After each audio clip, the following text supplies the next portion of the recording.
Hello and welcome to the Wisdom Factory. This is our weekly conscious aging installment of an important interview or conversation with an outstanding Indian woman who has been working hard to improve the lot of Indian widows who have often found themselves in desperate straits with no social safety net. I'm Mark Davenport, as usual, with Heidi Hörnlein. Yes. And she's first going to tell us of a little bit of the mechanics of participating in the show. Yeah, we are streaming on our website, thewisdomfactory.net, and there is the page of our guest. But you arrive here when you type in thewisdomfactory.net/live-streaming, and you will be redirected to the page where you can also see the replay in case you want to see it again. And we will do the timestamps. That means what we will talk today, Mark will write and what minute we talked about what. So later you can see and just jump into the area of the video which you like to listen again. All right. Okay. Is that enough for now? That's enough for now. Okay, we'll go on. And now, before we do an actual introduction of our guest, Winnie Singh, can we ask you, Winnie, just to say hello so our viewers can see you? Hi, everyone. Good evening to you, good morning to you, good afternoon to you, wherever you are in this world.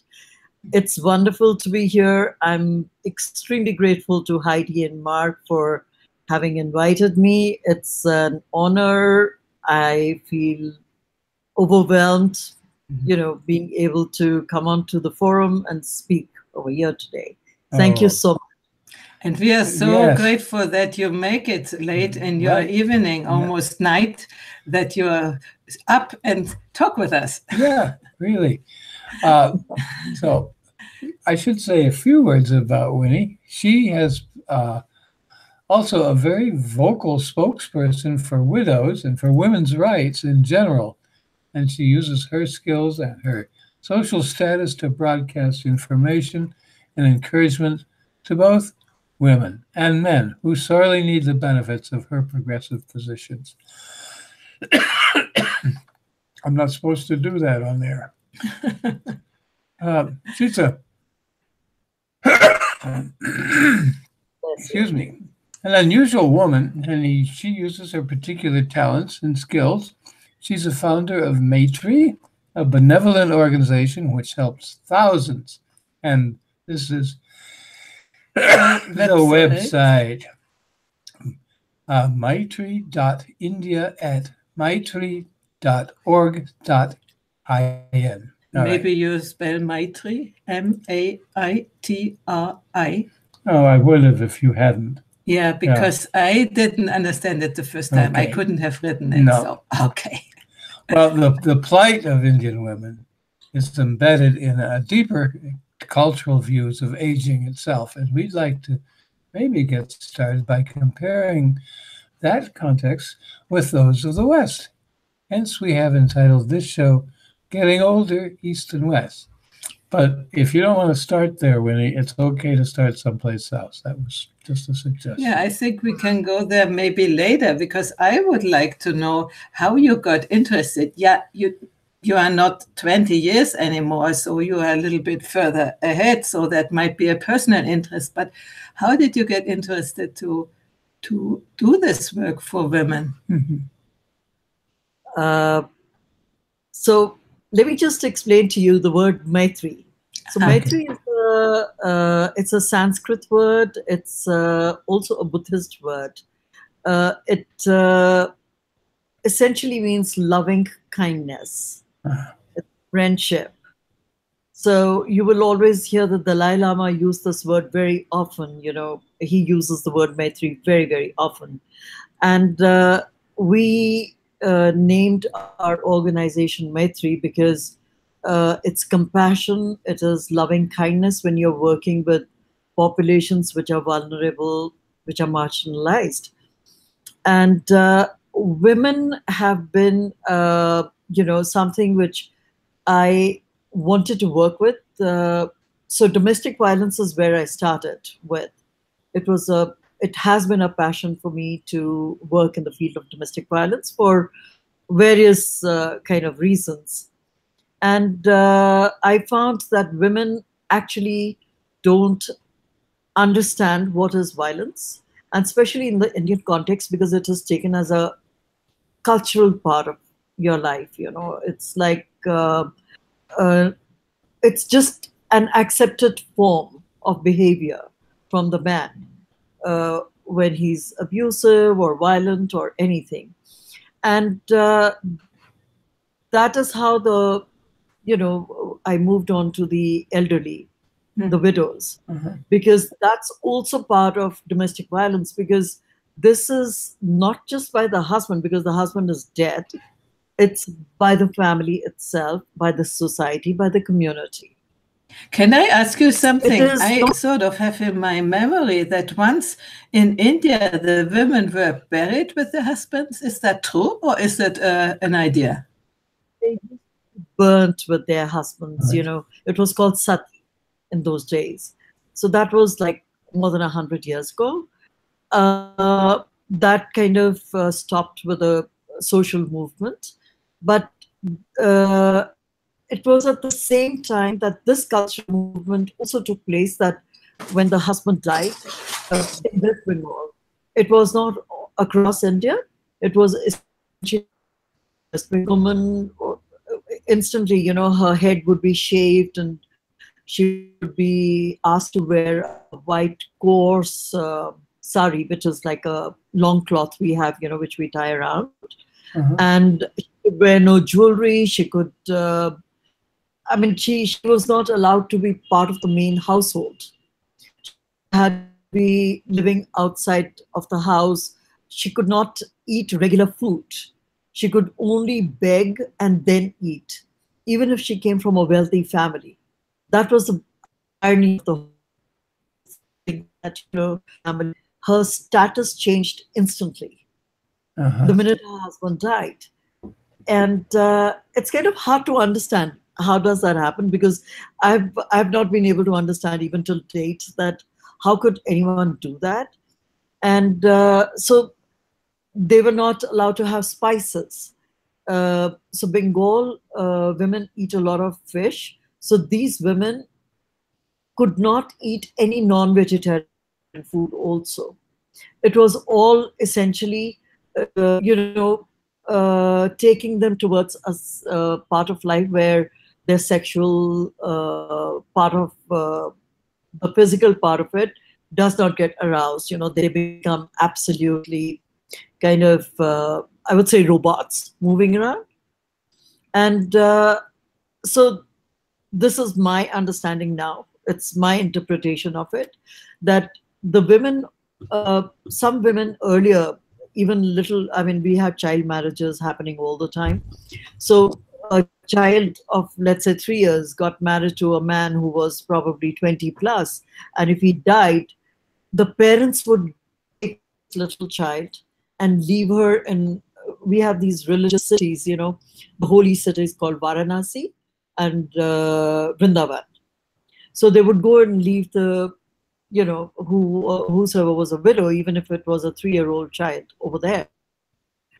But in recent times, what is happening is that the women are coming on their own. Their families don't bring them necessarily.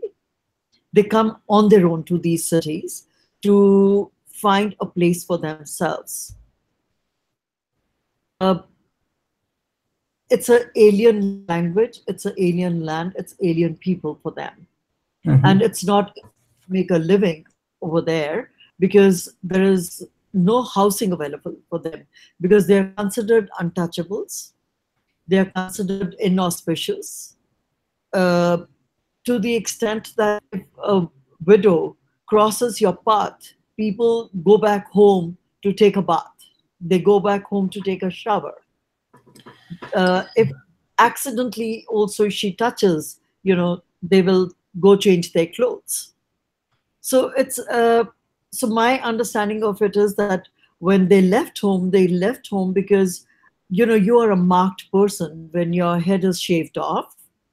and you lose your identity. You feel humiliated in the community where you were living, and you have status, and suddenly you've been put into a corner where nobody wants to talk to you anymore. And if you have to take your begging bowl and ask for food, I think it's the worst kind of punishment any human being can get. And these are mothers where even the children don't help. So that's the reason these women move to these holy places, looking for kind of support from the religion. Because So- then, sorry. Let me ask, Yeah. this is still happening today? It does. In West Bengal, certain areas, it still is happening. And rest of the India, it's a different story. You know. That's But can you explain, or do you know where the reason is for such a thing? This is inhumane. I mean, as if the woman's guilt that the husband dies and she needs punishment. I mean, that just doesn't make sense to me. Where does it come from? Who thinks about things? It does not make sense to most of us, actually. So again, it is my interpretation that all of this has to do with wealth. It has to do with property. You kind of take away a woman's identity. Yeah. You've taken away everything from her because her dignity is gone then. And the minute you've taken away her identity, dignity, she is not able to fight for herself. And if she has children, she cannot fight for them either. Yeah. Otherwise there was no other reason. That's over there. Really strange in our understanding. I mean, it is. I mean, even for our understanding, it doesn't make sense at all. And then it does not make sense that why should she be called? Why should she be called inauspicious? Why should she be called any name, for that matter? Why any title has to be given to her? It's not her fault that he died. He died because, most of them die because they're sick. So, because he died. And it's unfortunate that even the children do not or can support her. And in today's times, when urbanization is taking place, and earlier we used to have joint families in India, so it was like expected that when there was somebody elder, that elder was, or a parent was there, they would be taken care of by the family. Yeah. So today, our, joint families are breaking up gradually because of urbanization, and nuclear families are coming in now.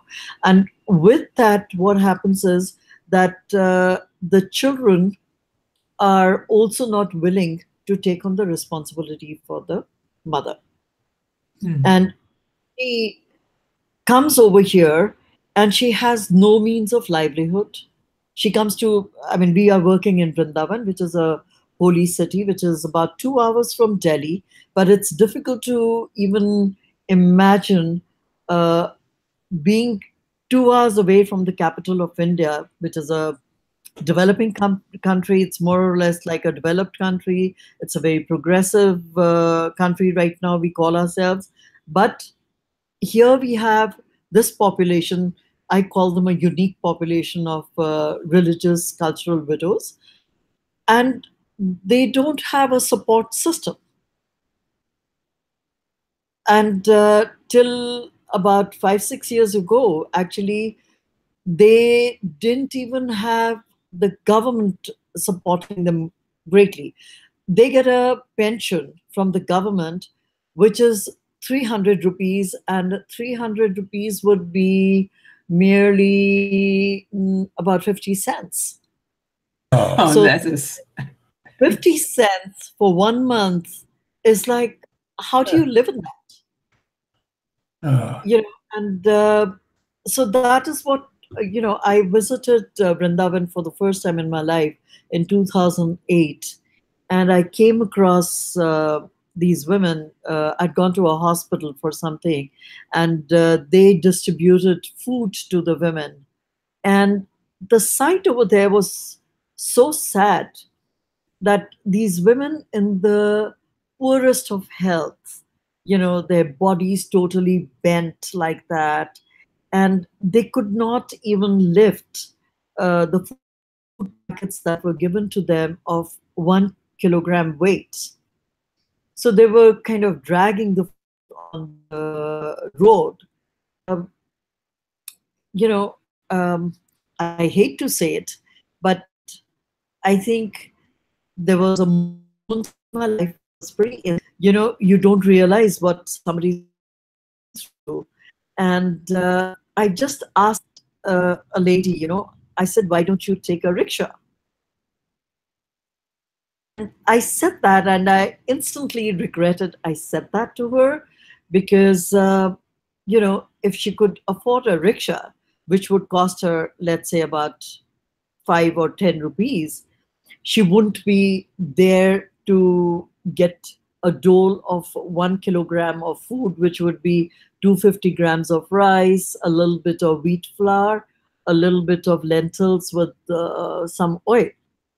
And that is what made me feel that, these are circumstances which have brought these women over here. It could have been me over there too. It could have been my mother. It could have been somebody whom I knew very well in the same circumstances. And, why should any woman, and more so a mother, ever have to put her hand out for begging? She should not ever have to beg for her sustenance, for her living. And that's when I came back and I spoke to my husband. I said, I just couldn't stop crying that day. And I said, we need to do something. So he had never been to Vrindavan. So we went back, and, he also felt the same way. He said, sure, let's go ahead and do something. And it took us about 2 years to finally put our program together. But it's been a journey. It's been a journey of actually learning. It's been a journey of sharing love with them. It's been a journey of sharing their stories, sharing their sorrows, their joys, their happiness. And it's really, really heartbreaking, when you see some of them who've been there for more than 30 years and they have never, ever gone back home. They have never, ever been in touch with their children.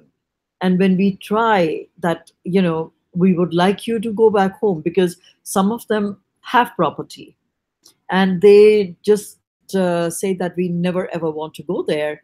So that we have one lady, she had a little, business, tea shop, but it was a tea shop which was giving her good income, and she had a house which was hers, and she had one son when her husband died. And unfortunately for her, her son started ill-treating her, and he beat her up so bad. He broke her knees, and her back was burnt with a burning wood. And it's like horrendous to see the wounds on her. So she just feels that she never wants to go back. So we told her, because today we have a law which says that, the parents have a right to their property. And so she says she will not go back. Why? Because the community will kind of not take kindly to her coming back and taking over her house and turning the son out. So my question was then, why did the community not say anything to the son when he did the same thing to you? She says that is something which they accept, but a mother turning her son out will not be accepted. It's something difficult again for me to comprehend, but again, it's it's like a thought for them. So in a way, there's tradition, accepted practice because it's always been that way, and there's an actual legal system which evidently grants the right to be to women regardless of their status, but there's no Cultural support. no cultural support for that. So There isn't cultural support within their own communities. So today, I mean, like for instance, we are working with 250 women, and I'm glad to say we've been able to make a change in their lives. We've been able to give them identity, dignity, respect, all three. And they don't beg anymore. So they have come here, and we are working essentially with the aging women.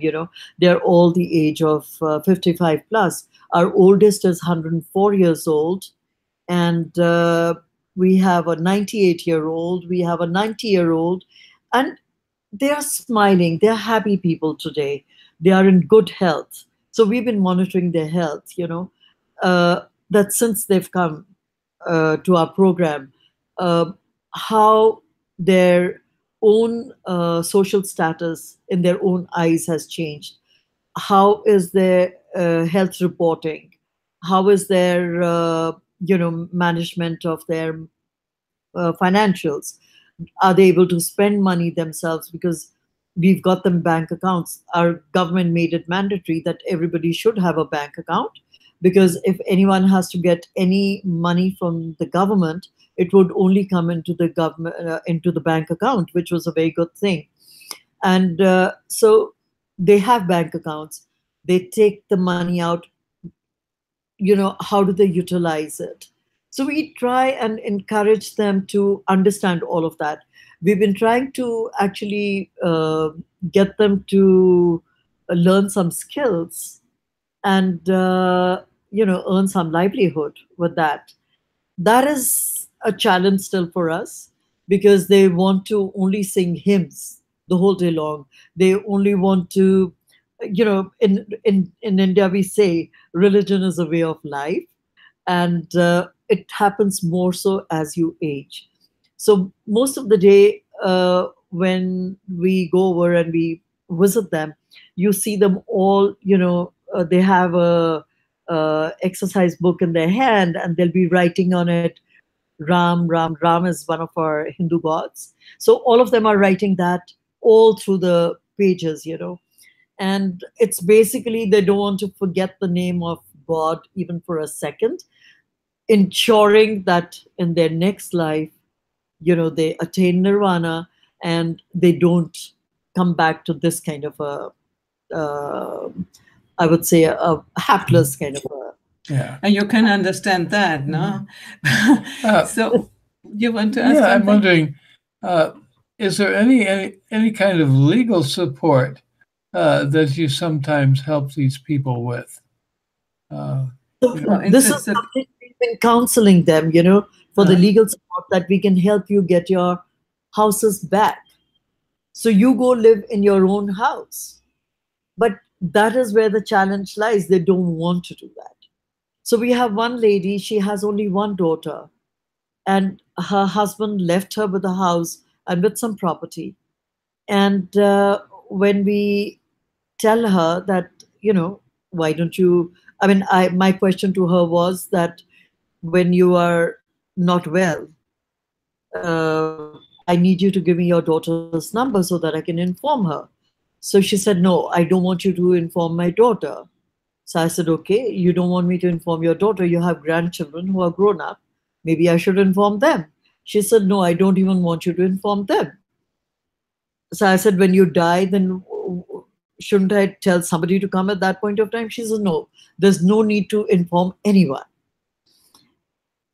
So then I asked her, I said, so where does your daughter live? She says she lives in my house. So I said, why does she live in your house? Because she's married and, she should be with her husband wherever he is. She says, no, her husband, she and the children have moved into my house. And that is why I left my house and came. So, so now I'm talking away from West Bengal. I've come into the North India, where because of the nuclear families and economics, a lot of elderly are leaving their homes. They are not able to live with their children. Everything zeroes down to how somebody has dealt with their financials. If a parent has money, you will find that the children are more tolerant of that parent. They'll probably respect that parent, and they would be willing to keep that parent if the parent has a lot of money. But if the parent does not have money, then it's a very unfortunate life ahead for them. We have shortage of old age homes in India. It's still not become something which the government has addressed as such. There are some homes for the destitutes, but there aren't any homes for middle income groups, etc. So if the parents are cooped up in apartment, you know, I know of a case, a very recent one, living very close to where I live, which is a very, upper middle class neighborhood, where this old lady, she owns the house. Her son and daughter-in-law live with her. And in that very house, that lady is now nearly 90. She needs nursing care, but the daughter-in-law says, we will not get one, a nurse. And, she does not even allow the old lady to open the door of her room where she can see like what's happening in the house. She says, you have to keep your door closed. You cannot have access to the rest of the household. Can I ask a question? How is that? We always in the West, we think in the Eastern religions, and they are so, so perfect and loving and everything. And then I hear about this, that obviously there is no family connection and no family love. It seems to me really strange. It's unfortunate, times are changing now. So like the perception is that in the West, it's a very individualistic society.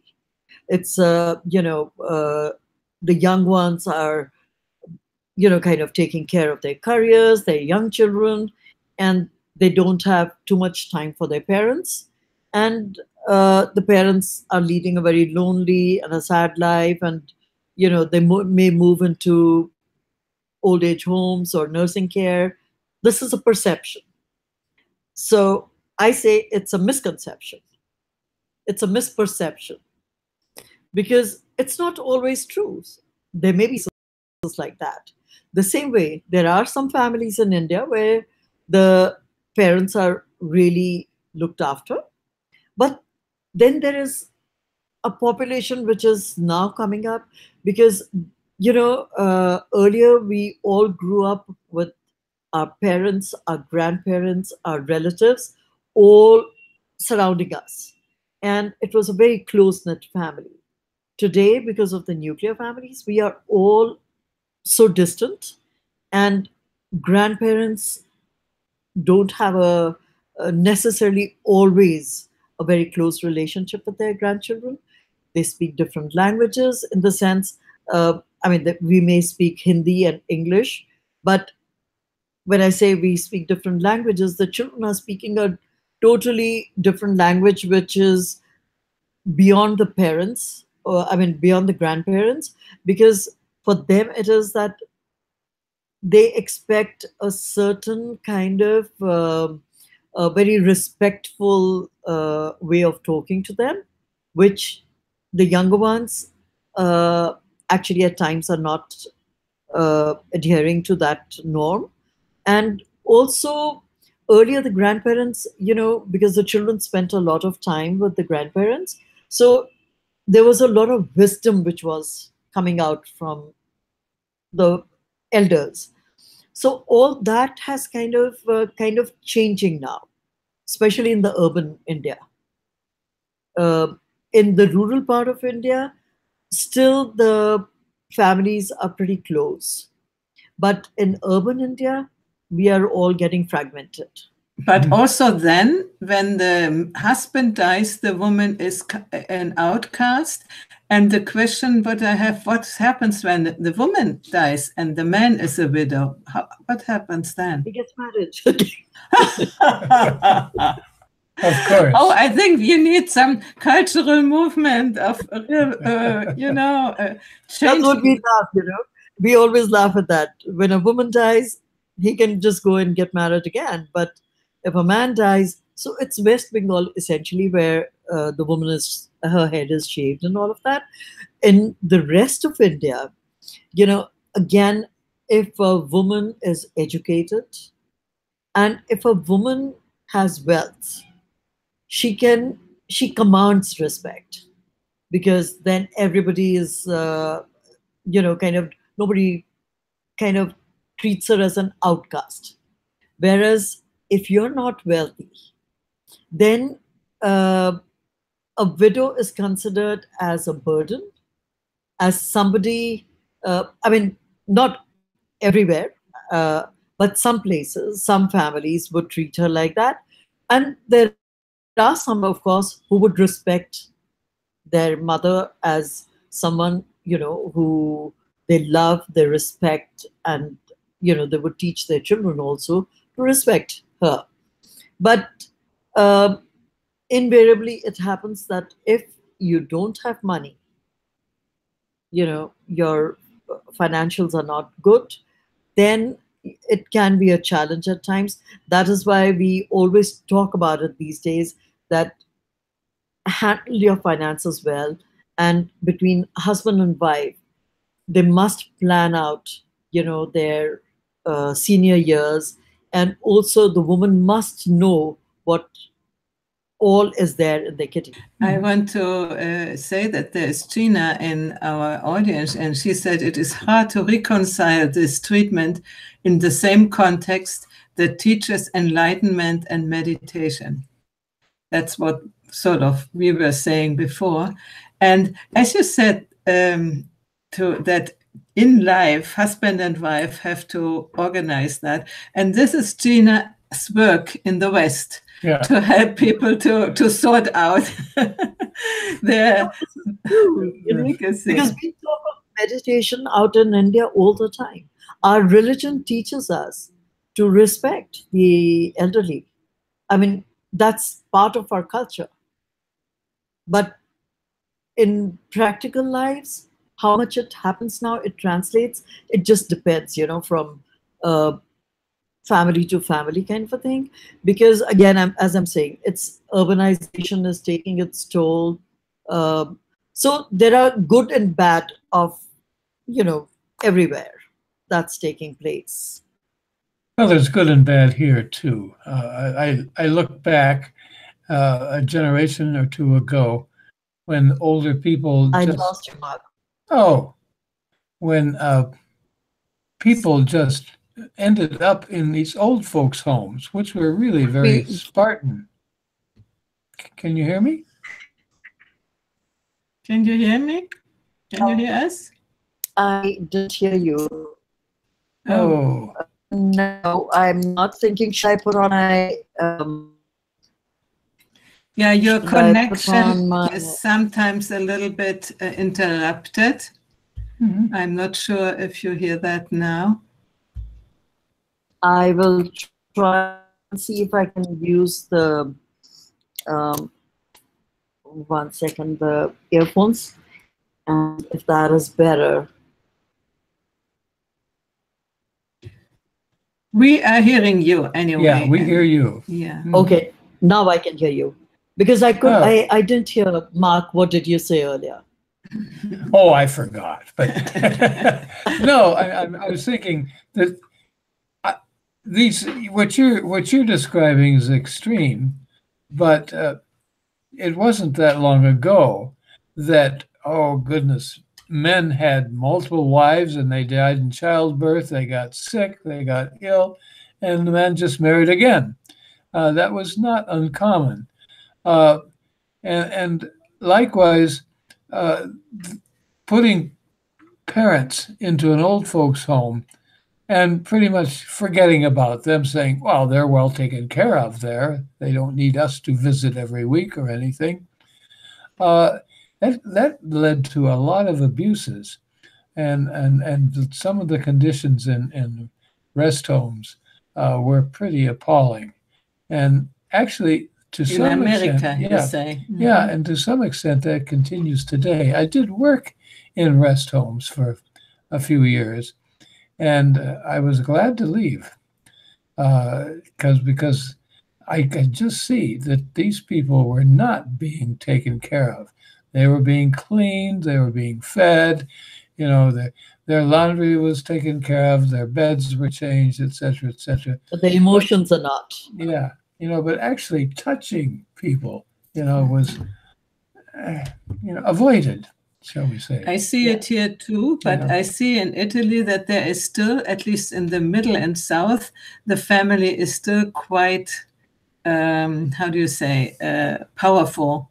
And the children, at least the ones who are now have elderly parents, are still thinking that they have to sacrifice a part of their life at least for the elderly. So Yeah. in some way it's good. On the other way, it's also hard on the younger generation, no? to be let's say almost gratis nurse. They have now laws that you can get a little bit of an income if you take care for your parents. Oh, really? Yeah, Yeah. it's new. That's interesting. In Germany, it's for a longer time, that thing. Right. It's not a whole lot, but at least a little bit for the work Right. you are But doing. Italians were always more into the family. But Yeah. I recently learned that even in France, I think in 2004, a law has been passed where they have to visit their parents after a certain time if they haven't visited them, but they have to. It's a law which came up over there when I think about 15,000 people died in some kind of a flood, and most of them were old people, and they realized much later that it was the old people who had died because nobody had visited them in a long, long time. So in 2004, France had passed this law. So what I'm hearing, in both parts of the world, we need a different culture towards elder people. What I was thinking, you are working with 250 women, but this is the drop in the ocean, you know? It is. So It is. the mindsets need somehow to be changed. What can we do? Do you have an idea? Do you do work in this direction of a cultural evolution, let's say? I wish I could. I have not actually gone that path as yet, because this itself has been very, overwhelming and time-consuming. I mean, to be very honest, the initial years, I used to be emotionally quite, how should I put it? I mean, what's the word I would like to use? I do not know. So let me just say that every time I would visit them, when I came back, I would be sick for at least 2 to 3 days. I would have headaches, and I would be roaming around with a long face, and I would be sick generally. And it's taken me a lot of time to kind of work with them, yet be detached a little, so that it doesn't impact my own health too. So I visit them. It's a very interesting when you go there, they insist that you come and sit on my bed. So, I said, okay. Then when I tell her that you come and sit also on the bed, she doesn't want to sit on the bed. She says, no, no, no, no. It's not lucky if I'm on the bed. So I have to pull her and tell her, okay, now you sit on this bed too with me. Only then I'm sitting on your bed, not otherwise. Because for them, it's so essential to be accepted as a human being. And they can't stop hugging you. When you go there, each one of them will hug you at least 10 times. Because for them, that human touch, as Mark was saying, that the human touch is not there. So they have to kind of get a hug. They have to hug you, hold on to your arm, to your hand. And you sometimes wonder, you'll be left with a limb by the time you move out, because each one of them are hanging on to it. But they just want love. That's just all that they look for, That's what we people look for. Sure. No? We want that, and we need we all that. look for that. We all look for that. Yeah. But I really wondering how you can do that work. As you describe it, I would be sick too. I think I don't think I would be able to do that. I would need to be detached and work theoretically, maybe, I don't know, legal system or something, cultural. It was very hard initially. It was really, really very hard initially. But as I said, now I've learned that I can detach myself and yet be there with them, talk to them, understand them, hold them, share with them, do whatever they want to do with them. I mean, they want me to sit with them and sing hymns, which I'm happy to do with them, dance with them. So all of that kind of stuff, it kind of makes them feel they are back in the society. So one of the things that we have been able to do is, small little initiatives where we are getting the local community to accept. So it gets very, very hot, in this part of the world. And ashram, the shelter where they live, right outside that, we have these earthen pots of water where these women sit and give water to the fish. So earlier, when they wouldn't have accepted and would have crossed over the road on the other side and walked, today they stop their of water, which we think is a big step, because water is life. And if they're willing to take that from her, means they're willing to accept her. And then the other good thing is, we've been doing advocacy with their families too. So in the last 6 years, we've been able to send families home. 3 widows home, which we feel, though it's a very small number, but at least it's a beginning. These women, we have to these women also, because, there are disagreements in any family, but you need to reconcile when you need to live with them. So now they're living very happily, and they still come once in a year, sometime to kind of visit and stuff like that. But it gives encouragement to the others. So we tell them that, allow us to talk to your families. And so that let's see where we can probably thaw out the situation between them and send them. So we have one lady recently, and he called her there. So she went to the airport and she got scared and she came back, though he sent somebody to bring her over there. So we were telling her that you should have gone. She said, no, because she speaks, first of all, only Bengali. She said, I would have been a total alien in that country. So it's not always that the children don't want. Some of the children do want. But then there are some of them who feel that now their life is only to sing hymns and make sure that in their next life they don't become a widow and they are able to live a life, a fulfilling life. Tell me, these women live communally, I presume? Yes, they do. Yes. Well, do they give a lot of support to one another? Uh, Sometimes, yes. Some of them, yes. Not all. Uh, you know, there are challenges within themselves.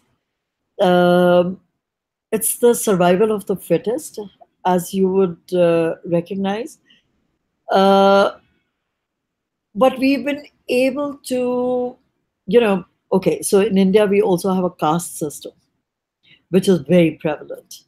And initially, we used to find that, they would sit to eat because it was a community lunch. So everyone would sit on the floor and the food would be served to every person. And one woman would stand up and say, I am not going to eat because you served the other woman who was a low caste woman from the same vessel.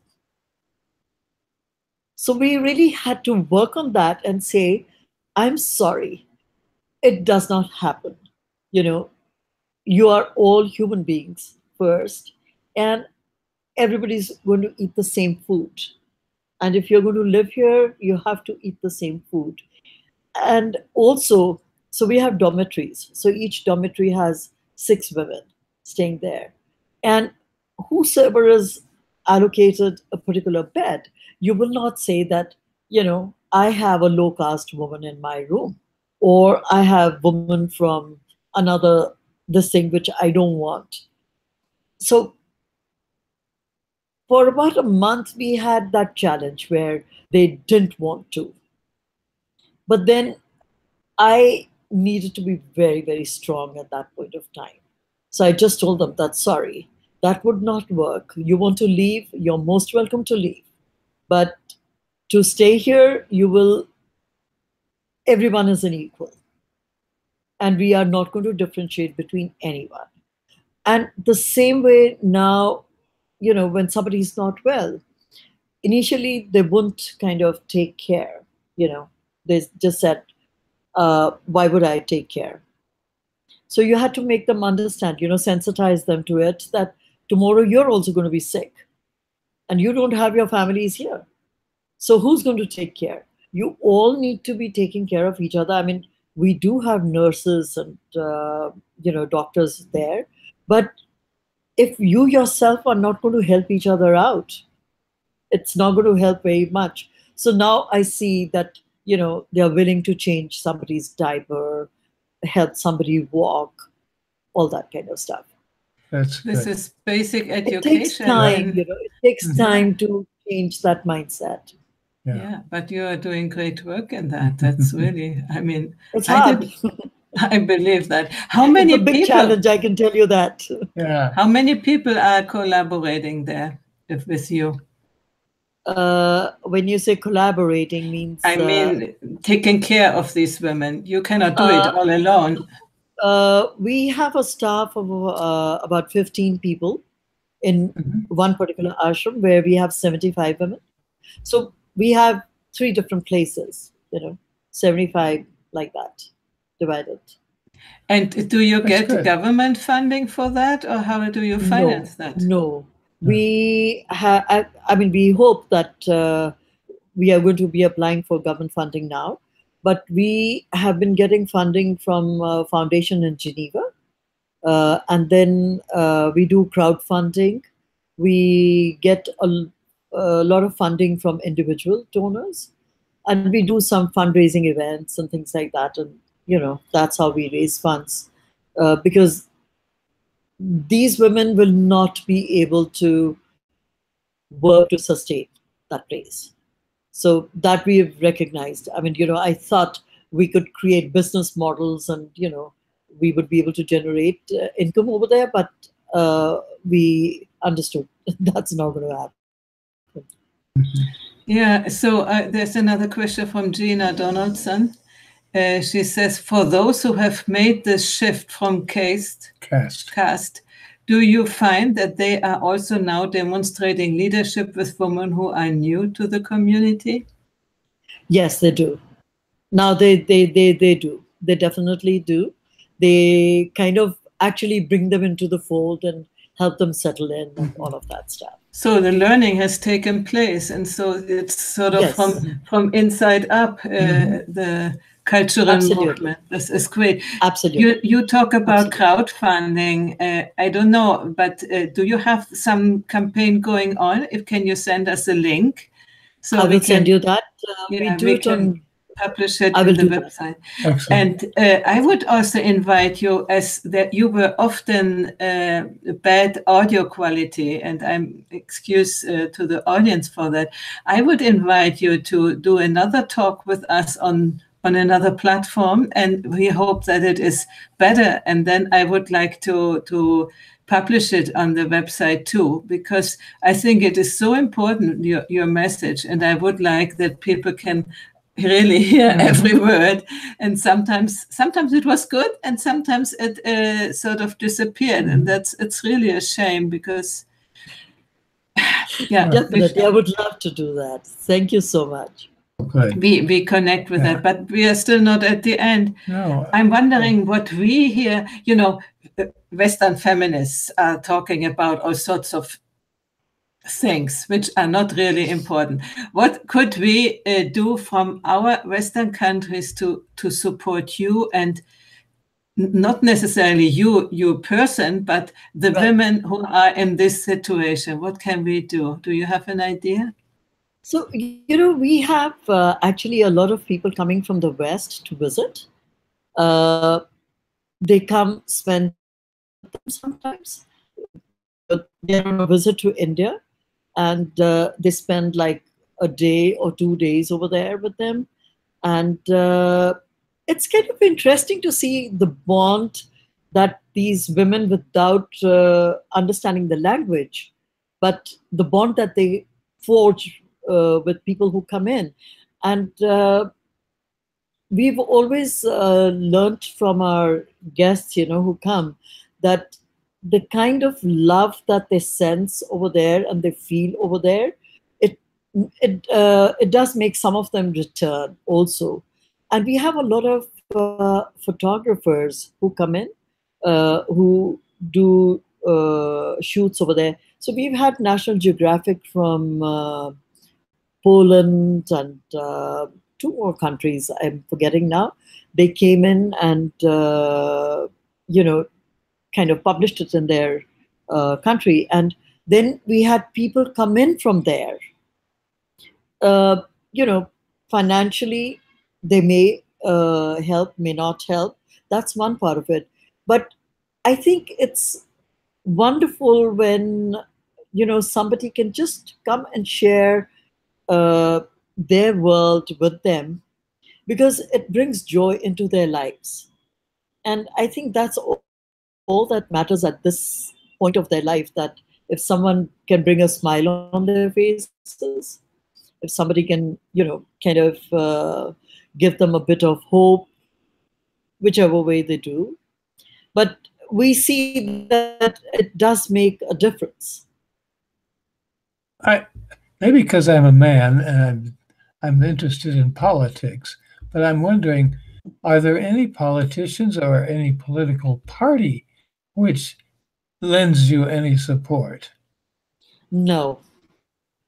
Political parties don't get engaged in all of this. These are no vote banks, because they're not really larger numbers. So, today the widow population is pretty large in India, and these women are very small in numbers in religious places, so they're not a vote bank for anybody. So at the time they don't become a vote bank, the politician is now going to be interested. They're not important enough. Yeah. No, they're not. They become important only when, it's going to make a difference to their career. Yeah. So we're sort of at the end. I would like to ask you, that's my final question for you, what made you so strong to do that? I think they made me strong. I think their love made me so strong, you know. To be very honest, I don't think I was such a strong woman till the time working with all these women. I mean, domestic violence survivors, then them. They are the ones who made me strong. I mean, earlier when I used to be talking to them, I would start crying myself, you know, when I would be listening to their stories and things. But gradually I've understood that, you know, uh, since I have an understanding, I'm able to help them out with information. I'm able to help them out with disseminating a lot of the government schemes. Uh, I'm able to share their emotions with them. You know, I'm able to understand. I'm able to give them a ear. I think it has made me very strong. Um, uh, the love that they give me, it's immense. I don't think I could get that kind of love from anywhere. Not even, you know, from my own children can't give me that kind of love.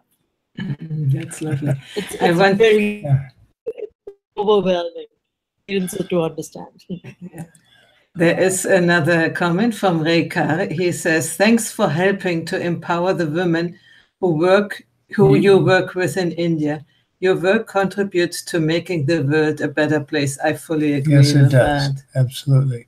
Thank you so much. And I read a little bit about your husband as we were preparing for this, and it seems like he's been quite involved with Maitri too, from right from the beginning. Absolutely. Actually, it has been only with his support that you know, I've been able to kind of move from, you know, from where we started to where we are now. Uh, he has never taken a step back. I mean, you know, if I have ever said that I need to go forward with this, he always says, "Okay, I'm with you," which is a very, very strong. I would say it's a sign of a strong man. You know, he supports fully on that. This And is wonderful. wonderful. That's great. Yeah. So at Good. this point, we thank you very much, and we will connect and make another appointment and hope the technology will be a little better. But some we got over, some we could understand. Oh, yeah. The main important things. Yeah. It was just, you know, it was not a smooth technical understanding of the words, but we got.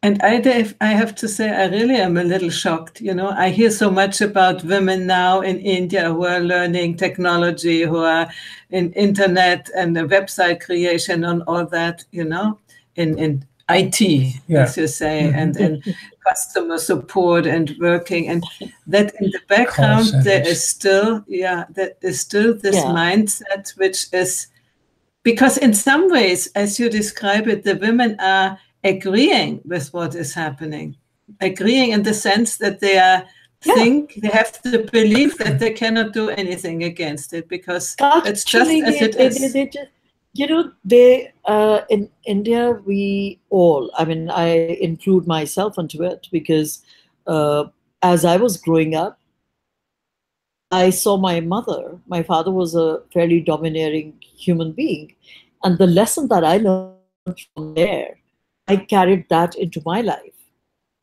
And I know my children, they saw me and they have carried the same lessons with themselves. So culturally, we people are very much accepting, you know, of the patriarchy.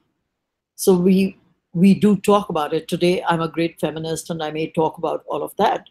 But to be honest, most of the women in India, we grow up accepting, you know, the cultures, even if they are negative, even if they're bad.